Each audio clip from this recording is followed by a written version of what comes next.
427 did room 427. Stanley worked for Stanley went around. Stanley stepped into the Stanley just sat around. Stanley walked upstairs. Stanley was in such a rush. Stanley is quite a Stanley for the first Stanley realized Stanley had never seen Stanley knew the office. Stanley left Stanley just Stanley was still Stanley was making Stanley. Oh, come now. You don't want it to end already, do you? What's up, gamers? Welcome to Heads Up Display. Today we're reviewing the Stanley Parable made by Galactic Cafe, a nice little indie game that really gets into the heart of things about do you have choice and what is a video game. Today on the panel here, you have me, Eric Van Allen. Kyle. And Robin. So guys, this is a game that's really not like a lot of other games. We've been having a lot of indie games that have come out recently that are trying to go for this art house style. What were your general impressions of the gameplay in Stanley Parable? Well, number one, like a lot of indie games, it's pretty short and very to the point. I thought that it was extremely fun to play. Once you got past like the first 2 minutes, I'm a person walking around an abandoned office complex and with narrators telling me what to do and where to go. So after about 2 things of him saying, and then Stanley took the door on the right, go on left. Mm-hmm. I was the same way. I played it and it was simple gameplay is a staple for a really good indie game in my opinion. If you have lots of controls and you try to do something really mainstream or whatever in a good indie game, it's gonna fail. So you have these just point and click, you can do this and you can do that, and that's really all it is. Walk around, do this, do that. And the narrator, when you come to a choice, the narrator says, and then you did this, and then you do whichever one you want. And I never once felt compelled to do what the narrator said. Mm-hmm. Even if it was I would really rather go to the left than go to the right, because he wants me to go to the left, I'm going to the right. Mm-hmm. And I played it the second time, and it was difficult to follow the story, the way it was supposed to be. I had zero will or drive to do what the narrator wanted me to do. So you two took the approach that was to go against the narrator's ideas, that you didn't want to follow it. But at the same time, I found it really interesting that the game dynamically talked about how you were making that choice. And a lot of what this game boils down to is, do we have that option of choice in games? So I don't know how many endings you guys ended up going through, but what are your kind of thoughts about the game's commentary on choice and agency? Hilarious. Yeah. It was definitely one of those ones that make you think about even agency, because not even was the narrator trying to say, and then Stanley did this, it was past tense, instead of Stanley is faced with a choice. It was Stanley was faced with a choice, it has been already written. Yeah. And from that point, it's everything that you do, there's always a response because of what you have done.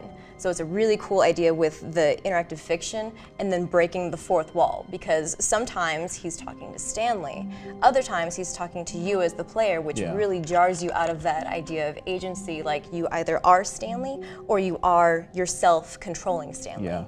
Yeah, it was immersion is a big point. You play a AAA game where you have this compound story that spans across multiple games, a huge universe they build up around these huge games, and immersion is really important there. But in a game like this, where they smash it with a sledgehammer, where the actual game talks to you sitting on your couch and you're, God, I thought it was well done. Yeah. Yeah, especially the choice that brought to and bringing in the gameplay aspects again. One of the endings that we were talking about earlier puts an arbitrary countdown clock on the wall, and it puts all these things in the room around you that look like typical things that you'd push in a game. They look like small puzzles or little doors, and they have numbers or colors on them. You think oh, if I hit these in the right order, then I'll be able to get out. And the whole time, the narrator even stops addressing Stanley and starts addressing you and saying do you think that this is just some number to keep the narrative moving along? Do you think that this is some sort of miracle that I'm just going to happen to have a switch in here that lets you escape? This is the final moment for you, and you're just running around desperately trying to tap buttons and doors because you think that's how I get out of this. And there are so many other moments that, we're not even breaking the surface on the commentary it makes on Kickstarters, on indie games in general, on art house games.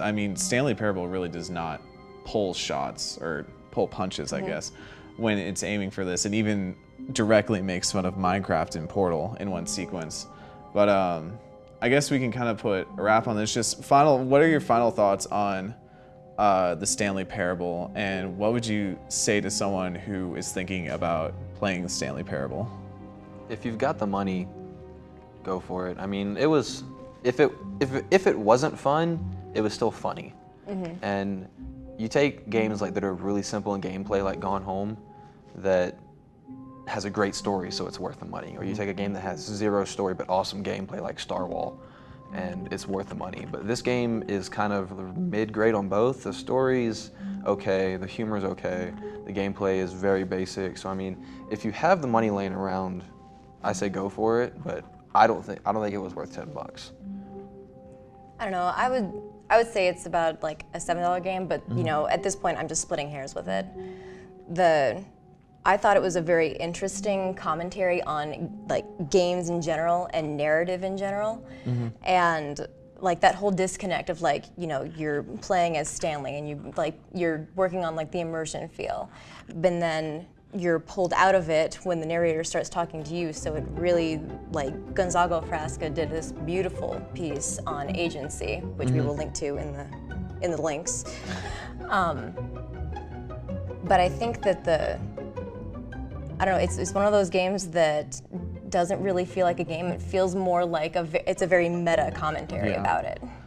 That's definitely how I would describe the Stanley Parable. I was watching another person play it, Total Biscuit, and his description of it, which fit it perfectly in my opinion, is that this is the closest thing that games have right now to a literary work that can be analyzed, that can be taken beyond the simple level of, oh, this is a game, this is its themes. This is something that people can argue about, and clearly we could go talking for days just about the commentary it makes. But at the same time, you're in an industry of games. Not a lot of people buy games to sit down and question life and stuff like that. So if you're looking for something for a quick, like, entertaining beat 'em up or something like that, you know, go with Star Wars, go with Hotline Miami, go with something. But this is very much an experience that I think all gamers should have at some point. If you think you're a gamer, if you think about gaming a lot, this is definitely an experience you should get at some point. If not now, you know, wait for that Steam winter sale when it's probably going to be like $5, you know? So that's all for Heads Up Display here. For Kyle and Robin, I'm Eric Van Allen. I'll see you later. If you like British humor, buy this game. If you like British people, buy this game. So you guys didn't score it? Nope. But It is, I couldn't score it. I can't. It's a slow transition. We're just not.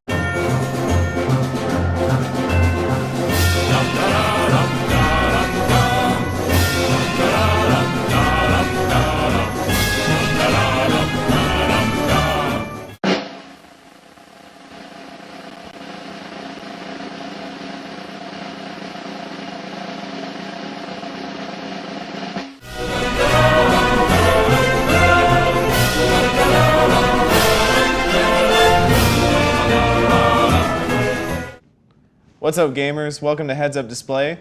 Today we're reviewing the Stanley Parable made by Galactic Cafe, a nice little indie game that really gets into the heart of things about do you have choice and what is a video game. Today on the